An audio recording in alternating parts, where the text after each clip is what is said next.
central bank money liabilities to gold reserves, implying a $39,000 to $184,000 per ounce spot price. They use it in two examples. They use MO. Now, MO is something you don't hear about a lot. It's usually M1, M2. Yeah. MO would be the amount of cash that's immediately available, right? And it is money liabilities that would, I guess it would just be cash in the system right now. Just immediate cash. Divided by gold reserves is 39,000 per ounce is what they would say. But using it says, using a sample of major global central banks' MO money liabilities divided by their gold reserves and weighted by their share of global daily FX turnover, we calculate the price of gold that equalizes MO is 39,210. However, if we use central bank M2 money liabilities divided by gold reserves, it is $184,000 per ounce weighted by daily FX turnover. The point I want to get at is here you have a company that is not in the business for selling physical gold or talking about it every day, saying that you could see $184,211 price of gold. Now, that would go hand in hand with my belief. Now, if you believe Judy Shelton, he says we're going to back the back end of the bond market with gold. So you sell a $20 million bond redeemable in gold in 30 years and you sell it at $5,000 an ounce gold. Do you think it's a good time to swap a little silver for some gold? And I'm going to hand it over to you based on what you and I basically had our closed door meetings this weekend, because we knew that we were going to go, or we were just at 50. And today I think we are sub 50. We're now in the 40s. I think we're about 49. And I know that you and I had discussed that beginning first layer of the onion being peeled off. Yeah. So I'm gonna hand it to you. We've been talking about this since 2020, right? When the GSR got to 120 to 1 or so in March, I think the highest ever. It's held its line a lot longer than I thought it would. For all the people who bought at that level, yeah, it's a double right now. Now, what will distort that is what we were talking about earlier in the low bid prices on silver. But please understand, you will get the best bid price in the country from us on doing these swaps. But bid prices, we don't control. Look, if I can buy the stuff back in the secondary market at $4 under, why would I pay more than that? Andy highlights that matching central bank money liabilities to gold reserves implies a much higher long-term gold price, ranging from about $39,000 to as high as $184,000 per ounce, supporting the case for gold as a monetary anchor. At the same time, the focus shifts to the gold-silver ratio, which has fallen from extreme highs near 120 to 1 to the 40s, raising the question of whether it's now a good time to swap some silver into gold. Now, Andy will discuss gold-silver ratio that has dropped below 50, nearing its 200-year mid-40s average, driven by silver's rapid rise and volatility. It may be prudent, especially in IRAs, to rebalance, as investors have seen life-changing gains. Historically, ratios near 40 favor gold, near 70 favor silver. So this isn't about selling everything, but respecting long-term averages. Don't forget to like, subscribe, and comment below. Share your thoughts on silver, gold, and the markets. Thank you. And the fact that now the gold-silver ratio has breached that 50 number, which is always the number for the most part that we've talked about. Andy always talks about the 200-year average being roughly in that mid-40 level. We are just being a little bit ahead of it. And I think it's because we've seen the rise so rapidly, and the volatility that we're seeing in silver now is far greater than I think most would have ever imagined, that I personally think it's very prudent, especially as Andy talks about, in your IRA. Many, many people have seen literally life-changing wealth. I'm talking life-changing wealth. And why? Because at 100 to 1 ratio, if you bought silver and it's that now at 50 to 1, that means you could have bought twice the amount of gold back then or today than you could have back then and not spend any money. So the point is, when you are closer to 40, you should be in gold, arguably. When you are closer to 70, you should be in silver. There you go. Arguably. Now, the one thing that I will say is that we don't know where this stops because silver is beginning to express itself. I'm not saying sell all of your silver, but ratios or the law of averages are there for a reason. And if you want to play the law of averages that go back a very long time, hundreds of years. Kevin explains that silver is unlikely to be confiscated because it's both an industrial and monetary metal, making it hard for the government to target.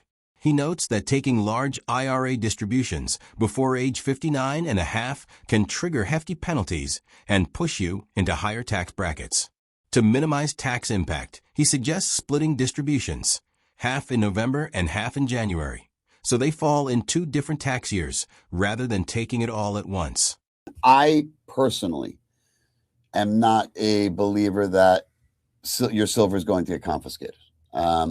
I think silver is a very difficult thing for them to confiscate, given the fact that it is not just a monetary metal, but also an industrial metal. So very difficult to differentiate whether or not it's being used for investment purposes or utility. We don't own enough of these metals to make it worthwhile for the government to come after. How old is he? I mean, the question, how old are you? He's probably just under 60, 59 and a half. Well, the 59 and a half is when there's no penalties, so. Right, but he's got a penalty. Yeah. Yeah, so now he'd have to pay on 16,000 ounces, right? That's 1.6 million. He's paying $160,000 in penalty.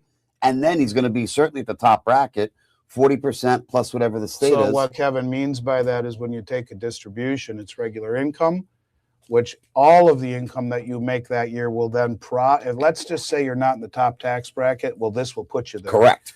So you take everything that you've made, now you're going to be taxed at the 38 or 9% federal tax rate, plus if you're in a state that has income tax. That's right. If you're sub 59 and a half, you do it. If you have no choice, you feel that the walls are closing in and you would rather knowingly with open eyes do it. Otherwise, don't. It's a big, big pill to swallow. And SD Bullion, they're one of the good guys. I wouldn't worry about them absconding with your metal. But yeah, I don't know what vault they're talking about. They have their own vault. They do in Michigan somewhere. But if you are ever concerned where you say, look, I'll pay the penalty, I just want it, you can do it. And just rule of thumb, if you're ever talking about a potentially large tax bill and you're looking to take a distribution, I would always then say, and again, not financial advice, but what I would do if that were the case would be to take half in November. And I say not December because December happens to be an absolute shit show when it comes to IRAs, distributions, buybacks, and anything that goes on. It's the most frequented month where people are taking their required minimum distributions. Do half in November and then do half in January. That way it's split between 2 different tax years. Andy highlights the rising risks and costs in the precious metals industry, noting how silver and gold coins have become much more expensive compared to decades ago. He points out that even shipping large quantities, like a 1,000-ounce bar, has become difficult due to insurance and logistical constraints, reflecting the growing challenges in holding and moving physical metals today. There's a lot of risk in this industry right now that was never there before. And, you know, when you talk about the cost of having an inventory, where, you know, when I remember silver at $3.50, $4 an ounce, where a tube of Silver Eagles was, you know, what, $800, and now a tube of Silver Eagles is what, 2,000. Yeah, and so that doesn't even seem right. 800. It would have been less than that. No, it's less than 800. 2 times 20 is $400. Yeah, That's what we're talking about. Well, yeah, well, $4 times 20 been $120 for your tube back then. Yeah, and that's the point. And so, I mean, a tube of Gold Eagles, even when, you know, we used to be able to ship out 2 tubes in a box. Yeah, now a tube of Gold Eagles is getting expensive. It's you know, ridiculous. I mean, look, and you know, it's almost $100,000. You know that I'm very meticulous and I don't like to make mistakes. Last night, as I was on my way out for dinner, and a guy called me in a panic, saw that the futures open, wanted to lock in that we had been talking about, and I went on to our portal and I did it, and then I was eating dinner. Literally, I had which Trattoria Romano, I had the bolognese in my mouth, and all of a sudden it hit me. Holy shit. They won't even ship a 1,000-ounce bar anymore. Our insurance will not. They won't. They have to. They won't. Well, how people getting it back? Andy believes governments are now quietly hoarding silver, as it has been officially classified as a critical mineral tied to national security and infrastructure. With strategic stockpiles already depleted, massive physical deliveries, over 100 million ounces recently taken from COMEX, suggest large buyers are demanding real metal, not paper. He argues this is likely driven by governments, possibly through the Exchange Stabilization Fund or sovereign and industrial giants, with little media coverage despite the scale and implications. That our government is now going to hoard silver. I believe so, yes. It is considered critical. They just came out and said price floors underneath the critical minerals. Government mandated. When you talk about national security and the realization that indeed this will, they now view platinum and silver as critical to the infrastructure of the country, to the national security of it. Yeah, they will. And they don't have any, really, or they haven't had any. They went through their entire strategic stockpile years ago. They've had to go into the open market to make silver eagles for years. So, I ask people, who the hell stood for delivery for over 100 million ounces of silver in the last 40 days off of COMEX? You got to ask yourself that. But this has been going on for 15 months, and it really bothers the hell out of me that there's no mainstream coverage of this. Like, those that claim to have integrity in journalism, no one is saying, it's got to be me who screams. Where the hell is the media saying, who's doing this? Every single month now for 15 months, billions upon billions upon billions, I don't know how many times I can say it, as of gold and silver are coming into COMEX. You talking, if a mint box of silver eagles is 500 ounces, weighs 42 pounds, who stood for delivery for 68 million ounces in December, the largest December delivery since 1974 inception of the COMEX. And since then, over 40 million ounces have stood for delivery in January, which is a non-delivery month. So you got over 100, almost 110 million ounces for sure that have been delivered already. Now, it doesn't mean it all leaves COMEX. Some does, some doesn't. But it's still being delivered, meaning someone paid for it and said, I don't want paper, I want the real thing. And ask yourself that. You're into the billions of dollars. And every month this keeps happening.